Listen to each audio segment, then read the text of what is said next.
का ये रिका कौन है? क्या ये कोई शिकिगामी है? और आखिर का ये आई कहाँ से है? मैं तो मूव भी नहीं कर पा रहा हूँ। आखिर का ये किस तरह की स्ट्रेंथ है? तो यूटा रिका को इटाडोरी को पकड़ने के लिए कहता है, जिस वजह से यूटा अपनी तलवार को इटाडोरी के दिल के आर पार कर देता है और यहाँ सुकुना को भी इसका एहसास हो जाता है। तो यहाँ नायोआ चोसो को बहुत बुरी तरह धो रहा होता है और चोसो उसकी कर्स टेक्निक के आगे कुछ भी नहीं कर पा रहा होता, क्योंकि उसे पता ही नहीं होता कि नायोआ की कर्स टेक्निक है क्या, और ना ही नायोआ इसके बारे में कुछ बता रहा होता है। तुम बहुत ज्यादा ढीठ हो, आखिरकार ऐसा क्यों है? वो इस वजह से क्योंकि मैं 10 भाइयों में से सबसे बड़ा हूँ। ये कोई जवाब नहीं हुआ। मैं तुमसे तुम्हारी टेक्निक और तुम्हारे ढीठपुने के बारे में पूछ रहा हूँ। तब चोसो फ्लोइंग रेड स्केल का इस्तेमाल करके अपनी आंखों की पावर को एडजस्ट करता है ताकि वो नायोआ के अटैक्स को देख सके, और तभी नायोआ उसके सामने से गायब हो जाता है। तब हम देखते हैं चोसो ने नायोआ के अटैक को भांप लिया होता है, पर नायोआ को भी इसका एहसास हो गया होता है, जिस वजह से वो चाकू से चोसो को काट देता है। तो तुम फ्लोइंग रेड स्केल का इस्तेमाल कर रहे हो, जिस वजह से तुमने अपनी आई की मसल को बूस्ट करके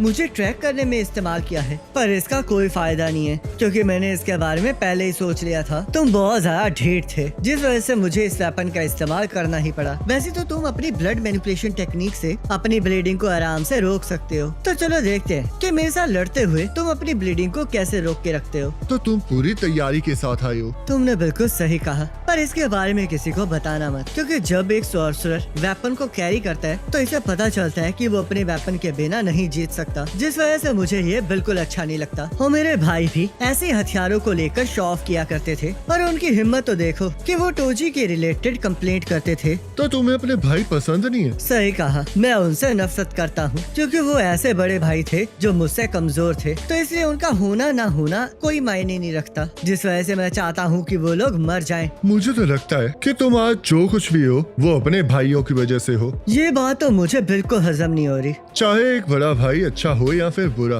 पर वो हमेशा अपने छोटे भाइयों के लिए एक एग्जाम्पल बनता है। अगर मैं गलत रास्ते पर चलूंगा तो मेरे छोटे भाई उस रास्ते से दूर रह सकते हैं, और अगर मैं सही रास्ते पर चलूंगा तो मेरे भाई मुझे फॉलो कर सकते हैं। तो इस हिसाब से तुम्हारी ये स्ट्रेंथ इसी वजह से है क्योंकि तुम्हारे बड़े भाई कमजोर हैं। तुम ये जानना चाहते हो ना कि मैं इतना जिद्दी क्यों हूँ?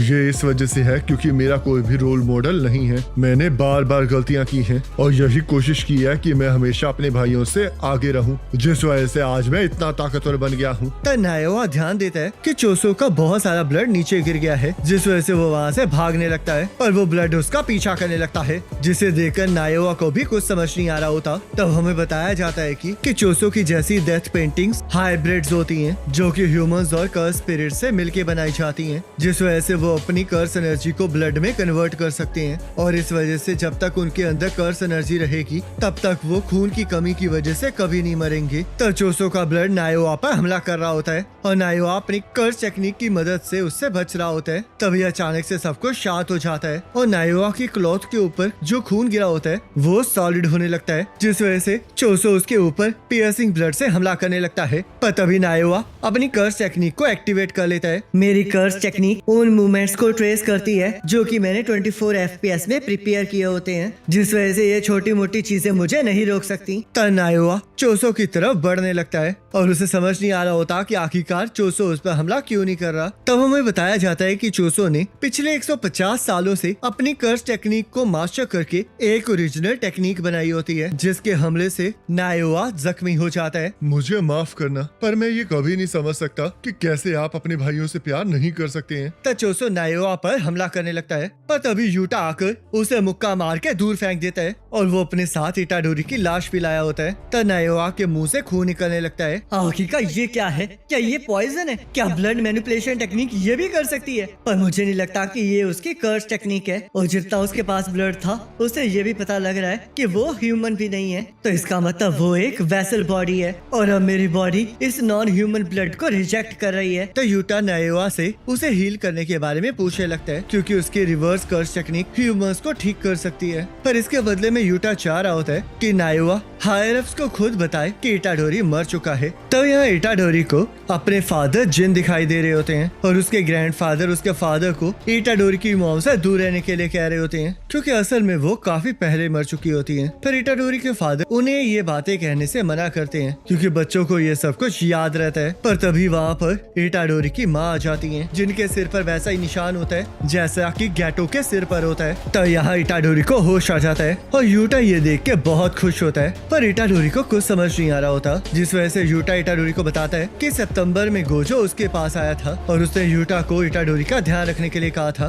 तब हमें यहाँ पर यूटा और गोजो की बातचीत दिखाई जाती है। यूटा, अगर मुझे कुछ होगा तो मैं चाहता हूँ कि तुम फर्स्ट ईयर और सेकंड ईयर का ध्यान रखो, और अगर मैं हकारी की बात करूँ तो वो पक्का ठीक रहेगा। आखिरकार आप ये क्या कह रहे हैं? मैं तो कभी ये इमेजिन ही नहीं कर सकता कि आपको कुछ हो सकता है। तुम्हें फर्स्ट ईयर इटाडोरी का ध्यान रखना होगा, क्योंकि तुम्हारी तरह उसे भी सीक्रेटली एग्जीक्यूट करने की कोशिश की गई है, तो इसलिए मुझे अच्छा लगेगा कि अगर तुम उसका ध्यान रखोगे। गोजो सेंसेई की ये बातों को याद करके मुझे ये नाटक करना पड़ा, क्योंकि अगर मैं ऐसा ना करता तो हायरफ्स किसी और को तुम्हें मारने के लिए भेज देते या फिर तुम्हारी इंफॉर्मेशन को छुपा देते। वैसे वो लोग इतने भी बेवकूफ नहीं है, जिस वजह से तुम्हारा एग्जीक्यूशनर बनने के लिए मुझे उनके साथ एक तुम्हें मारने का बाइंडिंग वादा करना पड़ा, और इसी वजह से मैंने तुम्हें मारा था, तो इसलिए मुझे इसके लिए माफ कर दो। तो इटाडोरी कहता है, अगर ऐसी बात है तो मैं अभी भी जिंदा कैसे हूँ? तो यूटा कहता है, ये सारा कुछ मेरी रिवर्स कर्स टेक्निक की वजह से है। मैंने जैसे तुम्हारे हर्ट को स्टॉप किया, वैसे ही मैंने उसे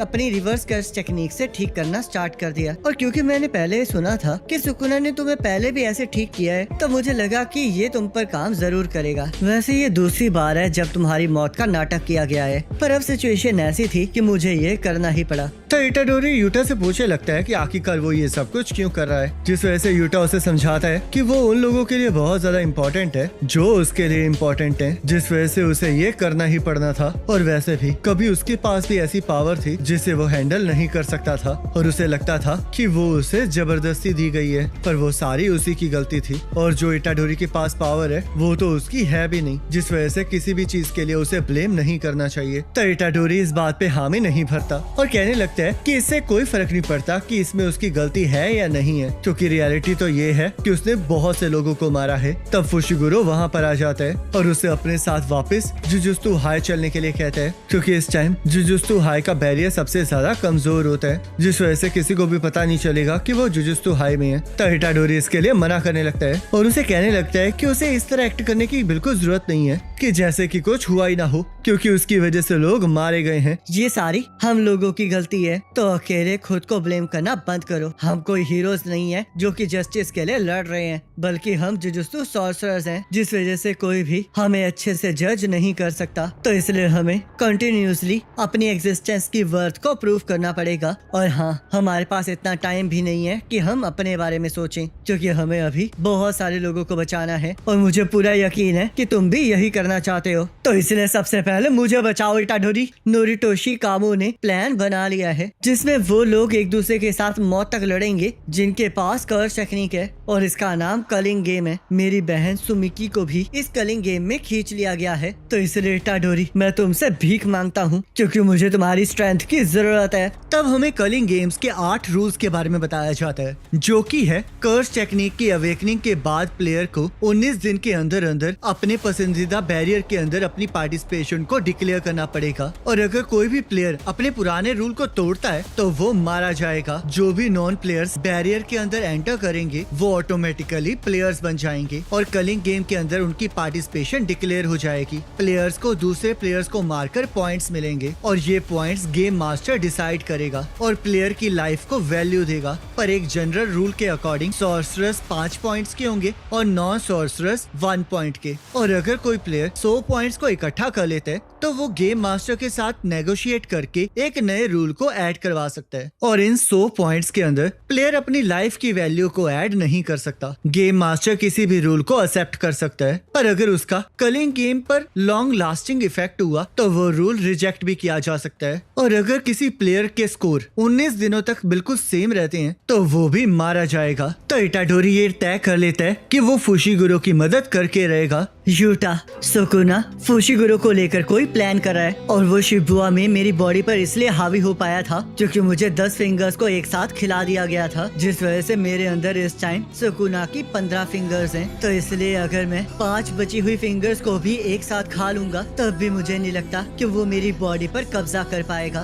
पर फिर भी अगर किसी वजह से मैं सुकुना में कन्वर्ट हो जाता हूँ तो प्लीज आप मुझे मार डालना और मुझे ये पूरा यकीन है कि आप ये कर सकते हैं। तो यूटा इसके लिए मान जाता है और इटाडोरी फुशिगुरो से पूछने लगता है कि आखिरकार अब उन्हें क्या करना चाहिए। पहले तो हमें जुजुत्सु हाई वापस जाना होगा और लॉर्ड टेंगन के साथ कांटेक्ट बनाना होगा ताकि हम उनसे पूछ सकें कि प्रिजन रेल्म को कैसे खोलना है और नोरिटोशी कामो क्या सोच रहा है और वो आगे क्या करने वाला है। कलिंग गेम जुजुत्सु के ऊपर एक टेररिस्ट अटैक की तरह है और अगर हमें सिचुएशन को कंट्रोल करना है तो हमें इन सवालों के जवाबों की जरूरत है और मुझे लगता है कि सिर्फ लॉर्ड टेंगन ही है जो हमें इन सवालों के जवाब दे सकते हैं। तो इटाडोरी फुशिगुरो को बताता है कि शायद यूकी को इसके बारे में कुछ पता होगा और फुशिगुरो उसे बताता है कि उसने पहले ही यूकी से बात कर ली है और उसने ही उसे ये आइडिया दिया है और वो इस टाइम हायर अप से मिलना नहीं चाहती है, जिस वजह से वो जुजुत्सु हाई में छुपी हुई है। पर हमारे लिए सबसे बड़ी प्रॉब्लम लॉर्ड टेंगन के कंसीलिंग बैरियर्स हैं क्योंकि वहाँ पर 1000 दरवाजे हैं जो कि हर बार शफल होते रहते हैं और उनमें से सिर्फ एक ही ऐसा दरवाजा है जो कि हमें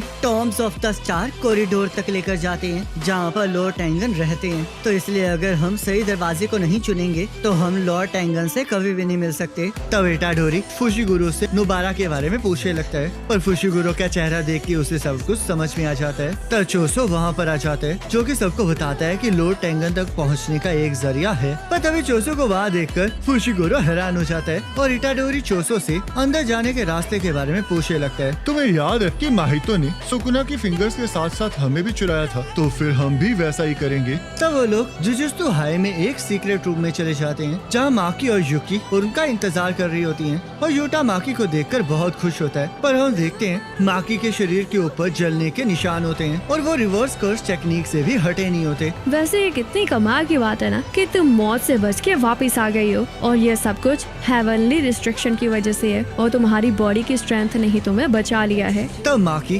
फुशिगुरो से लॉर्ड टेंगन के कंसीलमेंट बैरियर के बारे में पूछने लगती है, जिस वजह से चोसो सब कुछ एक्सप्लेन करने के लिए बीच में आ जाता है। उन डोर्स और Tom's of the star corridor के बीच में एक जुजुत्सु हाई का कर्स्ड वेयर हाउस है जहाँ पर कर्स्ड टूल्स और बाकी ऑब्जेक्ट्स रखे हुए हैं और उस कर्स्ड वेयर हाउस में मेरे भाई भी हैं, जिस वजह से मैं अपनी कर्स टेक्निक के सेकेंडरी इफेक्ट की मदद से उन्हें सेंस कर सकता हूँ। तो युकी को ये आइडिया बहुत पसंद आता है और माकी पूछने लगती है कि आखिरकार ये बंदा है कौन, जिस वजह से सभी लोग चोसो को घूरने लगते हैं और इटाडोरी सबको बताता है कि चोसो उसका बड़ा भाई है, जिससे कि चोसो बहुत खुश हो जाता है। तो चोसो उस दरवाजे को ढूंढ लेता है जो कि Tom's of the star corridor के पास जाता है और वहाँ पर उन्हें एक जंगल दिखाई देता है जहाँ पर वो कर्स्ड वेयर हाउस भी होता है। तो चोसो अपने भाइयों को कुछ देर और वेट करने के लिए कहता है और वो सभी लोग एलिवेटर से Tom's of the star corridor में चले जाते हैं। तब वहाँ पर इटाडोरी गिरे हुए ब्लड के बारे में पूछने लगता है, जिस वजह से युकी उसे बताती है कि वो 12 साल पहले की बात है और तभी सब कुछ बिगड़ना स्टार्ट हुआ था।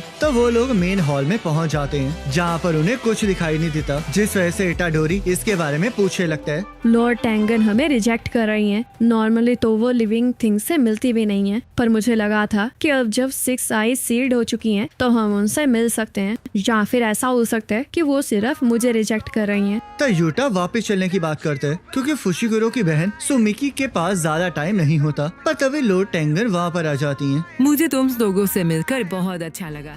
खत्म हो जाता है। अब आपको ये वाला एपिसोड कैसा लगा मुझे कमेंट करके जरूर बताना। बाकी नेक्स्ट एपिसोड तो अगले हफ्ते आएगा। पर